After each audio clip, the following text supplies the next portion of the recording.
compartilhar com você a palavra. Abra lá em Apocalipse, capítulo 3. Tudo que você encontra, diga amém.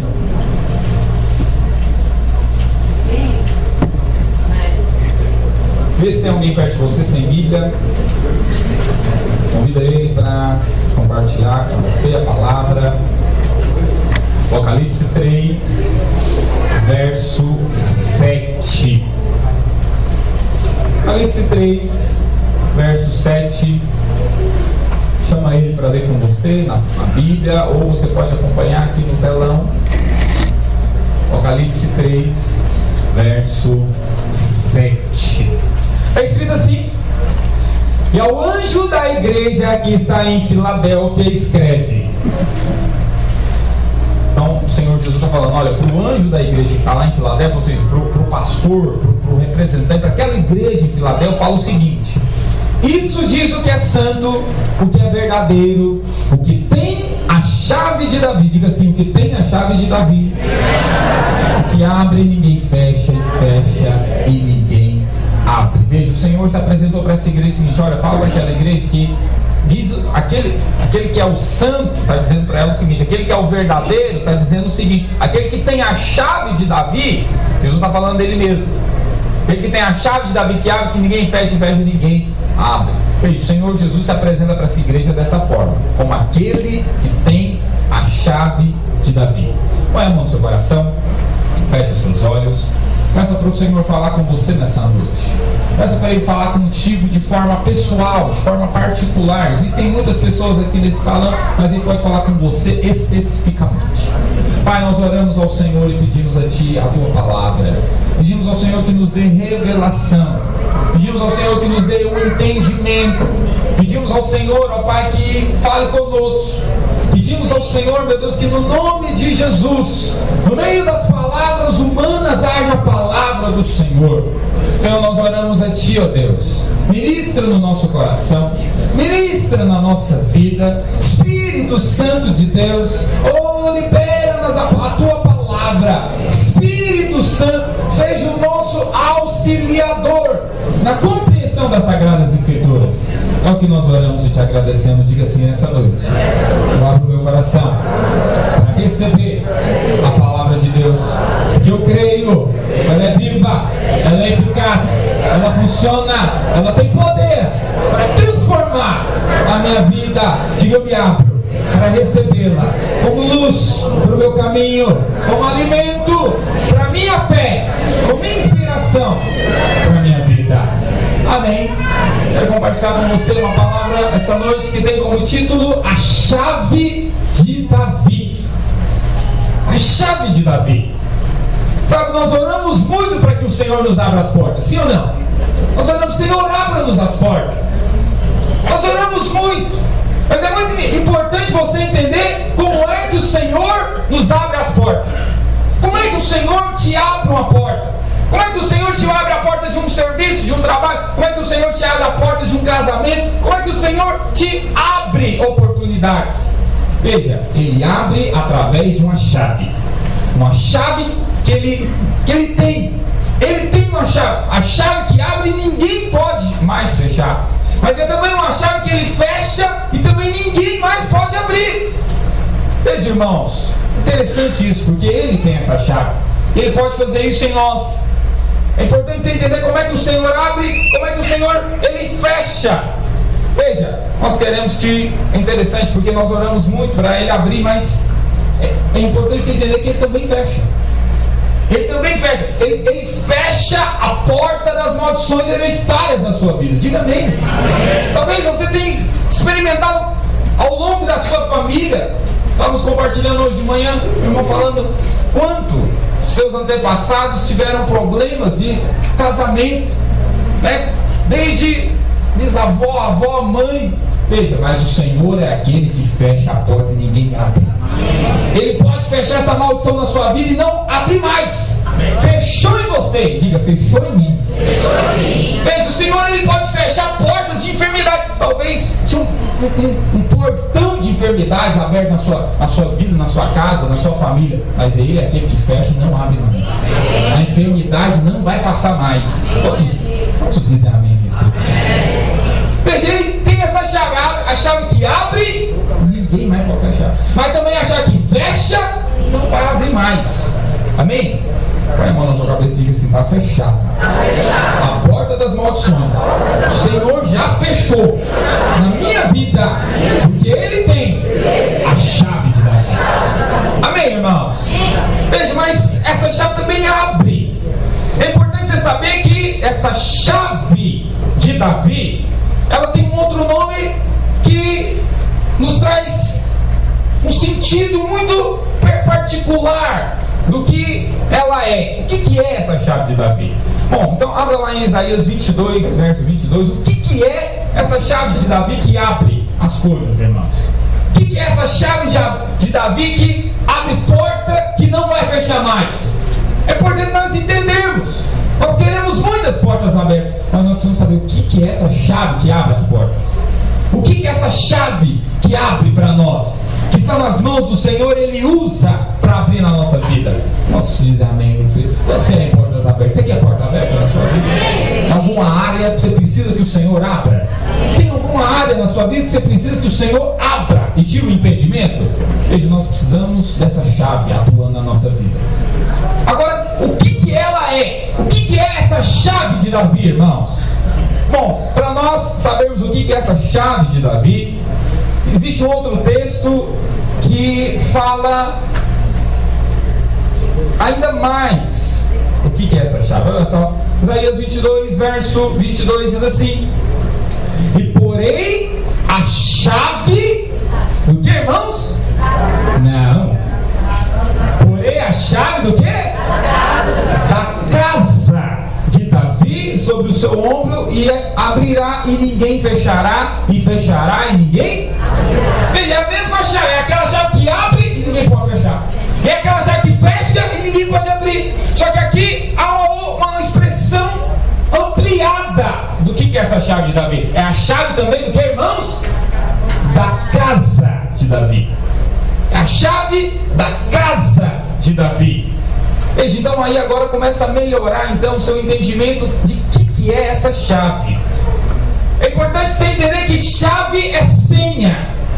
Não sei se você já abriu o computador ou a internet e está pedindo para você digitar uma chave. Você já teve essas páginas assim? Você precisa digitar a chave lá para prosseguir? Veja, é exatamente isso que é uma chave. Agora, o Senhor está falando que essa chave que nos abre as portas é a chave de Davi. Essa chave que nós digitamos, essa chave que nós entramos, que nos abre as oportunidades. Agora, o que seria essa chave? E aí então o seu entendimento vai começar a ficar ampliado, porque essa chave de Davi também é a chave da casa de Davi. E aí eu preciso falar para você que no Antigo Testamento existiam duas casas. Duas casas de Deus, duas casas importantes no Antigo Testamento, que uma delas essas casas vamos chamar de tabernáculos, para você entender. O primeiro é o tabernáculo de Moisés, e o segundo é o tabernáculo de Davi. Lá, depois que o povo saiu do deserto, o Senhor pediu para que Moisés construísse uma casa, um tabernáculo, e Moisés construiu. Mas logo à frente, Davi construiu uma casa. É por isso que o texto aqui de Isaías está falando: olha, é a chave da casa de Davi que abre as portas. É a chave da casa de Davi que abre as portas. E o Senhor tem essa chave. Quando Ele quer abrir as portas, Ele verifica na minha vida e na sua vida se você está digitando a chave que abre as portas, porque Ele é que tem a chave. Então quando você pede para Ele acionar através de uma atitude que nós devemos ter, eu vou falar para você daqui a pouco o que é, então as portas se abrem, irmão. Então a porta abre, as portas extraordinárias se abrem. Você está me acompanhando até aqui? Sabe, a respeito dessa casa de Davi, a palavra do Senhor diz lá em Atos capítulo 15, abra lá Atos 15, no verso 16. Atos 15, verso 16, acompanha comigo. O que o Senhor fala dessa casa de Davi? Ou tabernáculo de Davi? O que o Senhor fala a respeito? Está escrito assim: depois disso voltarei e reedificarei o tabernáculo de Moisés. É assim que está escrito, irmãos? Hã? Tabernáculo de quem? Veja, aqui em Atos o Senhor está falando: eu vou voltar e vou reedificar o tabernáculo de Davi que está caído. Levantá-lo-ei das suas ruínas e tornarei a edificá-lo. Glória a Deus. Amém, irmãos? Veja, o Senhor está falando que vai edificar o tabernáculo de Davi. Não falou do tabernáculo de Moisés. Então é muito importante você entender que tinha alguma coisa especial no tabernáculo de Davi. Tinha alguma coisa importante que chamou a atenção de Deus para que ele viesse a dizer: nós precisamos edificar o tabernáculo de Davi. Amém. Alguma coisa de peculiar, de especial no tabernáculo de Davi que fez com que o Senhor olhasse e falasse: nós precisamos edificar. Alguma coisa de especial naquele tabernáculo. O Senhor falou: é esse tabernáculo que tem a chave para abrir e ninguém fechar. Esse é o tabernáculo que tem a chave para fechar e ninguém abrir. Veja, é importante então você entender essa história. Vamos começar então com o tabernáculo de Moisés. Mas o Senhor quer restabelecer o tabernáculo de Davi. Mas vamos começar pelo de Moisés. Lá em Êxodo, capítulo 40, verso 1. Abra lá comigo, para você então entender o que de especial tem no tabernáculo de Davi, o que de especial tem na vida de Davi, de tal forma que o Senhor falou: eu tenho a chave de Davi. E essa chave de Davi abre e ninguém fecha. O que de especial tem na vida dele? Bom, então vamos, para você entender, nós vamos começar a acompanhar as histórias dos tabernáculos. O primeiro é o de Moisés, está lá em Êxodo 40, verso 1. Está escrito assim, nós estamos acompanhando, diga amém. Amém. Falou mais o Senhor a Moisés, dizendo: no primeiro mês, no primeiro dia do mês, levantarás o tabernáculo da tenda da congregação. Verso 3. Veja, ó, o tabernáculo. Como é que chamava o tabernáculo de Moisés, irmãos? Tenda da congregação. Tenda da congregação. Verso 3. E porás nele quem, irmãos? No tabernáculo, a arca do testemunho. Diga assim: a arca do testemunho. E cobrirás a arca com o véu. Veja, irmãos, isso aqui é algo muito importante para nós. O que tinha que ter lá no tabernáculo? A arca do testemunho, ou a arca da presença de Deus. Veja, o tabernáculo ele só tem sentido se tiver a arca dentro dele. O tabernáculo só tinha importância se a arca tivesse dentro dele. O que é a arca, irmãos? O que simboliza a arca? A presença do Senhor. A arca simboliza a presença de Deus. Veja, hoje nós reunimos em prédios, em salões, em chácaras, mas só tem importância o lugar da reunião se tiver a arca de Deus. Amém. Hoje nós também somos o tabernáculo, mas também a nossa vida só tem importância de fato. A nossa vida, nós que somos tabernáculos do Senhor, a nossa vida só vai ganhar significado se dentro de nós tiver a arca do Senhor. Amém. Fala pro seu vizinho: a arca do Senhor que traz importância e significado para mim e para você, irmão. É a arca do Senhor que traz sentido para a nossa vida. Quantos dizem amém? É a arca dele, é a presença dele em nós. Nós somos esse tabernáculo hoje do Novo Testamento, mas nós precisamos da arca do Senhor agir na nossa vida. Amém, irmãos? Bom, então aqui é a primeira informação para você a respeito da arca e do tabernáculo. Nós queremos chegar lá no tabernáculo de Davi, mas aqui então você está vendo a primeira informação a respeito do tabernáculo e da arca. Aí lá em 1 Samuel, algum tempo depois, então Moisés fez, o tabernáculo, a arca estava lá dentro do tabernáculo, mas houve um dia, irmãos, que em 1 Samuel capítulo 4, que a arca foi roubada. 1 Samuel capítulo 4, no versículo 5, houve um dia que a arca foi roubada. interessante, né, irmãos? Olha só, a arca foi perdida. Quando se encontraram, diga amém. 1 Samuel capítulo 4, verso 5. E sucedeu que, vindo a arca da aliança do Senhor ao arraial, todo Israel gritou com grande júbilo, até que a terra estremeceu. Então, para você entender o contexto, olha aqui para mim. O povo de Israel estava enfrentando os filisteus. Só que o povo de Israel estava andando em pecado, estava andando em desobediência. E aí então, eles foram para a guerra contra os filisteus. E aí eles tiveram a brilhante ideia de levar a arca. Não, vamos levar a arca, porque a arca simboliza o que, irmãos? Então vamos levar a arca, porque de alguma forma a presença de Deus vai nos ajudar nessa batalha. Veja, isso é muito semelhante com alguém que faz da presença de Deus apenas um amuleto. Apenas um amuleto de sorte para o dia ruim que ela está enfrentando. Então, se ela está passando por batalha ou por luta, então ela vai para buscar a presença de Deus, vai para buscar a arca. Aí no dia que apazigua, então ela abandona a arca. O povo de Israel estava vivendo assim. Eles não amavam a presença de Deus de verdade. Eles apenas estavam usando a arca como um amuleto para tentar vencer aquela situação que estavam vivendo. Mas depois que eles tinham vencido, eles abandonavam a arca novamente. Então aí eles achavam que ia funcionar, porque tem pessoas que acham que funciona. Ele não quer mudar de vida, está no pecado e não faz nenhuma menção de mudar. Mas aí ele vem para a igreja e faz uma campanha de tantos dias, porque ele acha que assim então a vida dele vai resolver. Está usando a presença de Deus para se satisfazer na sua vida egoísta. Veja, o povo de Israel estava fazendo isso. Eles foram levar a arca lá para o meio da batalha, porque eles achavam que o fato da arca está lá e eles iam ter vitória. E aí o povo vibrou. O povo vibrou porque a arca estava lá. Agora nós vamos ganhar, porque a presença de Deus está aqui, nós vamos vencer tudo aqui.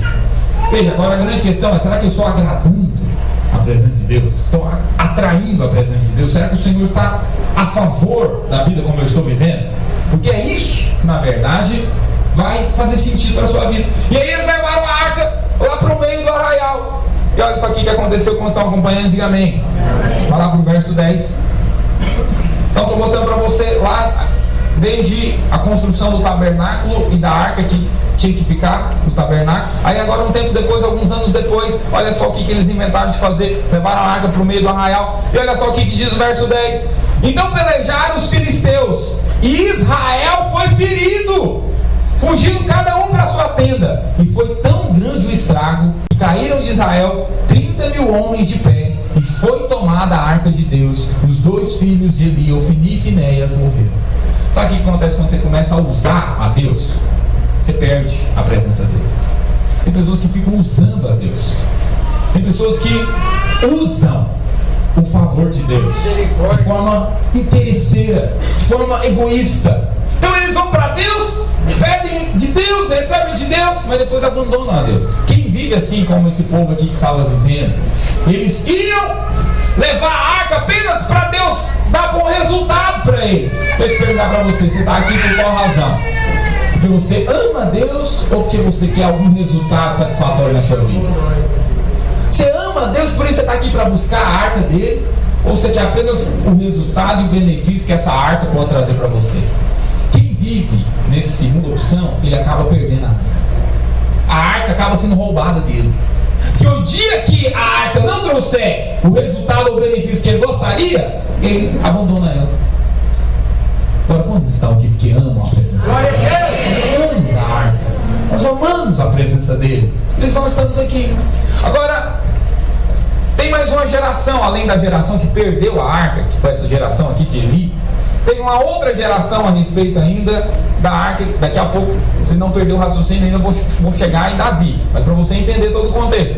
1 Samuel capítulo 7, verso 1, diz o seguinte. Então aqui eles perderam a arca. Perderam. O povo de Israel perdeu a presença de Deus. Bom, é terrível quando um crente perde a presença de Deus. E aí olha só o que diz 1 Samuel capítulo 7, verso 1. Então vieram os homens de Kiriat Jearim e levaram a arca do Senhor. Isso aqui é alguns anos depois também. E o trouxeram à casa de Abinadab, no outeiro, e consagraram a Eleazar, seu filho, para que guardasse a arca do Senhor. Então, depois daquele episódio, o povo de Israel, de alguma forma, conseguiu recuperar a arca, e a arca ficou numa cidade. Ela não voltou para o lugar que ela deveria ficar, mas ficou ali nos arredores de Jerusalém, na cidade de Kiriat Jearim. E aí o verso 2 diz assim: sucedeu que desde aquele dia a arca ficou em Kiriat Jearim, e tantos dias se passaram que chegaram a quanto tempo, irmãos? 20 anos. E lamentava toda a casa de Israel pelo Senhor. Veja, quantos anos que a arca ficou fora do tabernáculo? Pelo menos 20 anos. Ela tinha condição de já ter voltado para lá, mas não voltou. 20 anos. Sabe quem é que estava governando nesse período? Saul. Saul estava governando. Só que ele estava governando de que jeito? Sem a arca. A arca deveria ser levada para onde? Para Jerusalém, e lá em Jerusalém para dentro do tabernáculo. Mas Saul, por mais de 20 anos, governou Israel sem arca.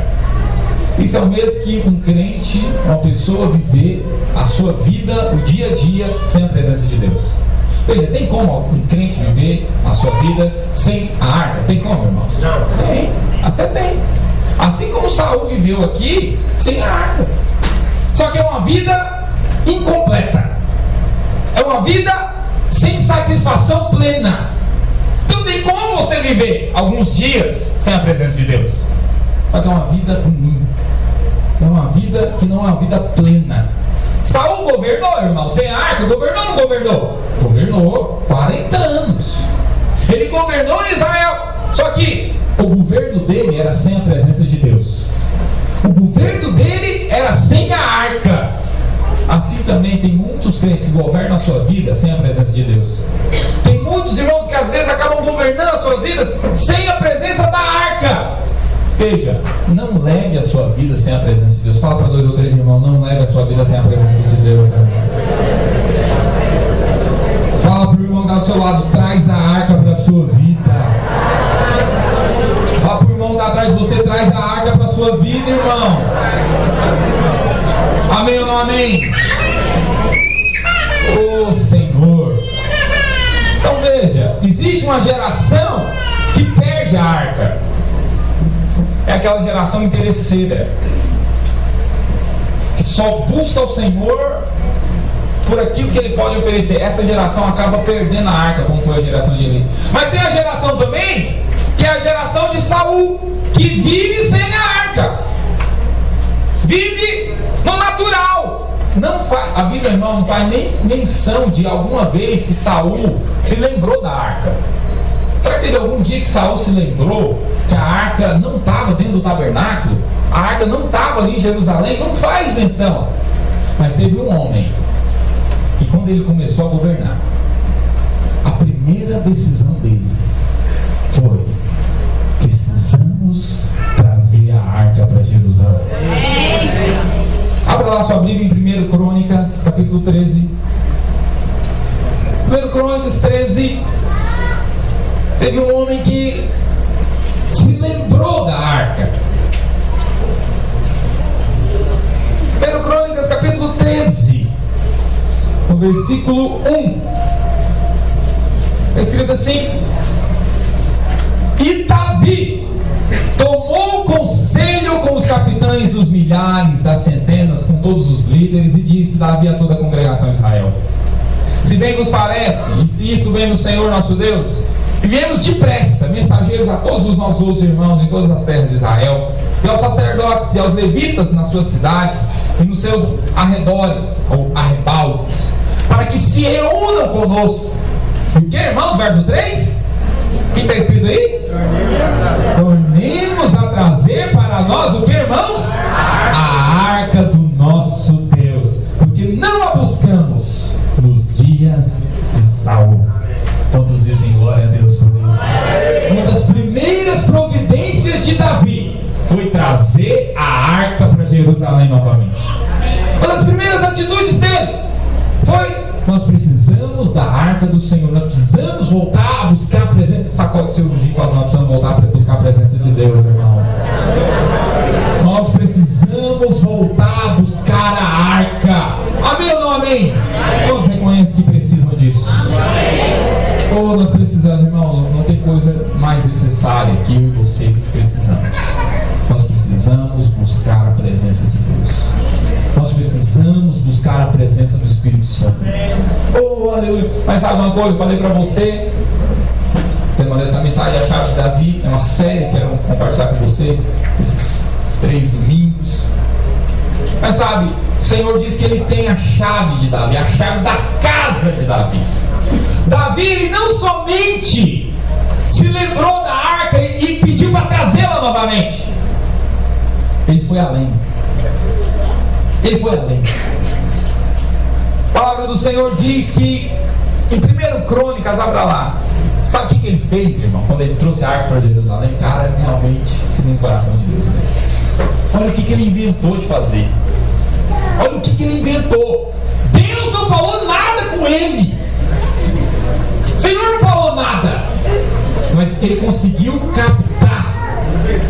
Ele conseguiu. Sabe o que aquela pessoa está tão alinhada com o coração de Deus que ele capta o que o Senhor quer? Olha o que diz 1 Crônicas 16, verso 1. Quantos estão acompanhando? Diga amém.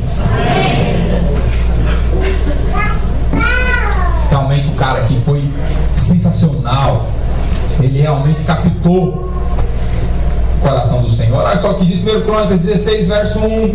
Amém ou não amém? Amém. Introduziram, pois, a arca de Deus e a puseram no meio da tenda que lhe armara Davi. Davi fez a tenda. Por isso que é a casa de Davi, o tabernáculo de Davi.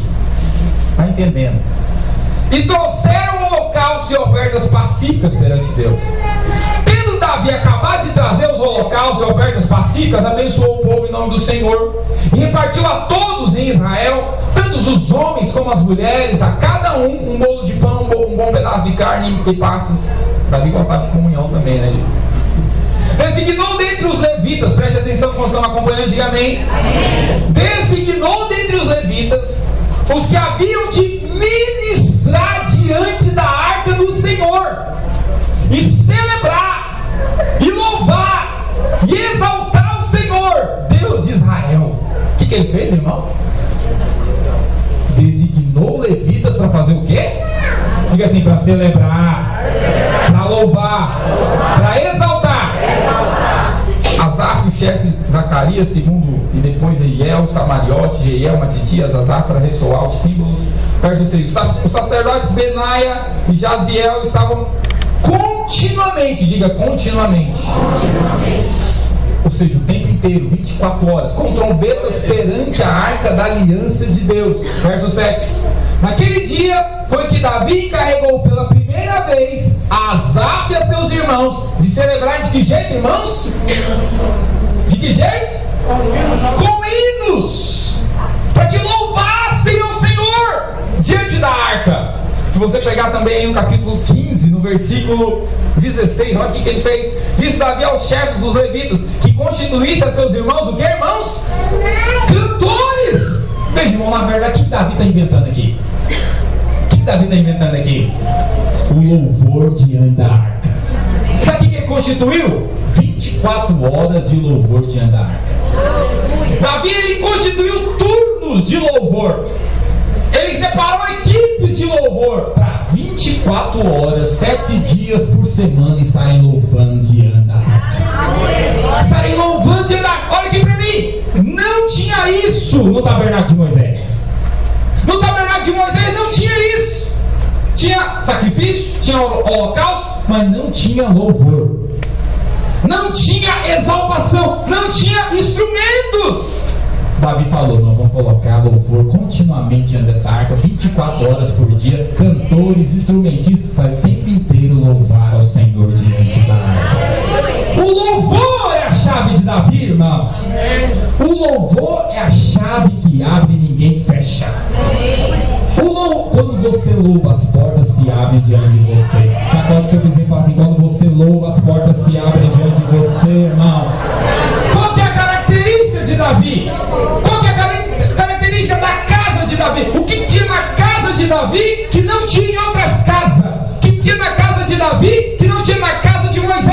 O louvor contínuo diante do Senhor. Adoração contínua diante do Senhor. É isso que abre porta. É isso que abre as portas para mim e para você. É quando você resolve louvar em tempo de angústia. É a hora que você resolve louvar continuamente. Irmãos, Davi foi um homem de portas abertas. Veja, Davi foi um homem lá do curral. Como é que um homenzinho do curral se torna o maior rei de Israel, o maior da história? Ele teve que ter muitas portas abertas. Alguém que é tirado de um curral de cuidar de ovelhas e se torna o maior rei da história de Israel, ele teve que ter muita porta aberta. Sabe o que tinha na vida dele? Louvor contínuo diante de Deus. Louvava continuamente diante de Deus. Veja, tinha muito defeito, tinha muito pecado, tinha, mas ele o tempo inteiro estava louvando ao Senhor diante do Senhor. Louvando ao Senhor diante da arca. Por isso o Salmo 34 foi um dos salmos que ele fez. Sabe o que ele fala? Abra lá, Salmo 34. Salmo 34, ele fala algo. Ele fala algo. Isso é a marca de Davi. Por isso que o Senhor, eu tenho a chave de Davi. A chave de Davi. A chave da casa de Davi é o louvor. A chave de Davi é o louvor. Olha só o que diz Salmo 34, verso 1. Quando se encontrar, diga amém. Amém. Pedirei, louvarei ao Senhor nos momentos bons. É assim que é escrito, irmãos? Quando é que ele louvava o Senhor? Em todo o tempo. Agora tem gente que quer louvar o Senhor só de vez em quando, ou só quando as coisas são favoráveis. Pensa, às vezes quando está tudo ruim, ele não gosta nem de celebrar, ele pula a parte do louvor.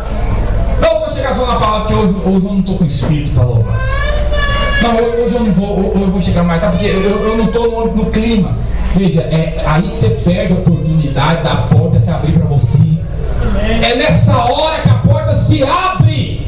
Faça como Davi: louvarei ao Senhor em todo o tempo, e o seu louvor estará continuamente, 24 horas, 7 dias por semana, nos meus lábios. Essa é a chave, irmão. Sabe uma coisa? Teve um dia que Paulo e Silas estavam na prisão. Eles tinham apanhados, tinham sido açoitados, estavam ali com fome, mas ao invés de eles estarem reclamando, ao invés de eles estarem falando assim: tá vendo? Estamos fazendo a obra de Deus, olha aqui, estamos aqui presos. Tá vendo? O que adiantou? Esse trabalho missionário, ser dizimista. Aí, agora não tem ninguém nem para visitar a gente. Cadê o pastor? O pastor não vem uma hora dessa. Eles poderiam estar falando isso, mas ao invés disso, o que eles começaram a fazer? Eles começaram a louvar o Senhor. E a Bíblia diz que quando eles começaram a louvar o Senhor pegou a chave de Davi, que é o louvor, e as portas da prisão se abriram para eles. Quantos dizem glória a Deus a respeito disso? Oh, aleluia!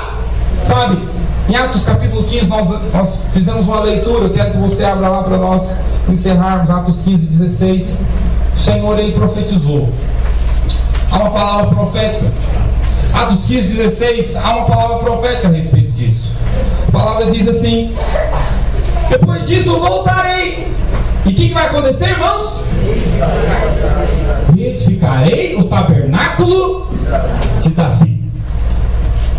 Veja, a vontade do Senhor é restabelecer o tabernáculo de Davi.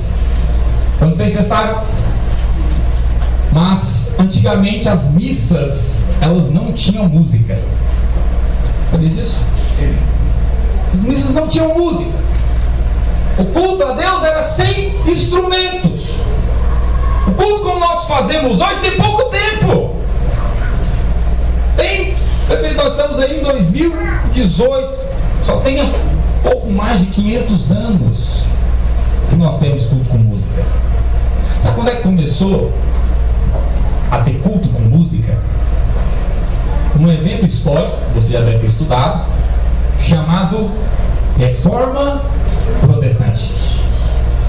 Foi na Reforma Protestante que uma das coisas da Reforma que trouxe mudança foi o culto com música. Antes da Reforma não tinha música. Mas depois da Reforma começou-se a introduzir cânticos, hinos nos cultos. Não sei se você sabe, mas você é protestante. Da Reforma Protestante para cá que surgiram as igrejas protestantes ou igrejas evangélicas. Nós somos protestantes. E tudo isso começou de 500 anos para cá. Ou seja, de 500 anos para cá, o Senhor tem reedificado o tabernáculo caído de Davi. Por isso, querido, você precisa vir para ouvir a palavra, você precisa vir também para louvar o Senhor. Porque é quando você louva que Ele usa a chave para abrir as portas. Ô irmãos, eu tenho meditado nessa palavra já há algum tempo, e eu tenho procurado fazer isso, eu tenho procurado o tempo inteiro louvando. Eu gosto de cantar, eu canto tomando banho, eu canto fazendo coisa em casa, eu dirijo, agora eu estou procurando dirigir só com música o tempo inteiro. Irmãos, é impressionante. Impressionante como de fato isso abre portas para você. Abre portas. Louve ao Senhor o tempo inteiro. Faça como Davi: louvarei ao Senhor continuamente. O seu louvor estará continuamente em meus lábios. Quantos querem louvar o Senhor?